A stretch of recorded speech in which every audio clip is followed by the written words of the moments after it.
काही गोष्टी अशा असतात ना, की चेहऱ्यावरती एक्सप्रेशन आणायची त्यापासून गरजच नसते. ऑटोमॅटिकली एक्सप्रेशन येऊन जातात.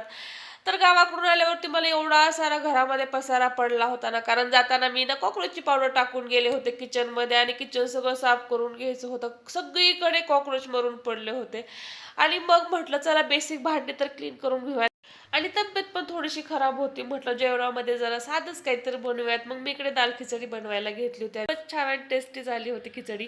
आणि त्यासोबतच सासूबाईंनी हरभऱ्याची भाजी पण दिली होती आणि ती मला भाकरीसोबत खायची होती. आणि इकडे माझी काही भाकरी फुगली नाही, पण भाजी खूपच टेस्टी झाली होती आणि एवढा सारा भाजीपाला दिला होता गावाकडून. आणि भाजीपाला निवडायचं म्हटलं ना, एवढा सारा कंटाळा येऊन जातो ना, मग मला टीव्ही पण बघायची होती. पण मला रिमोट काही सापडला नाही. शिवांगणी कुठे ठेवला होता काही माहीत. सगळीकडे शोधला. पण म्हटलं चला भाजी तर नीट करून ठेवलीच पाहिजे.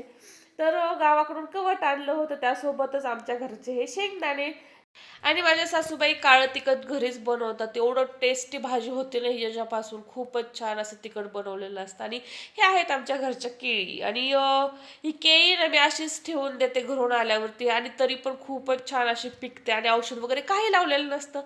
त्यासोबतच गावाकडून चिंचा पण आणल्या होत्या आणि हे बघा चिंचा खाताना ऑटोमॅटिकली चेहऱ्यावरती आपले एक्सप्रेशन येतात. ह्याला आहे ना एक्सप्रेशन आणायची गरजच पडत नाही.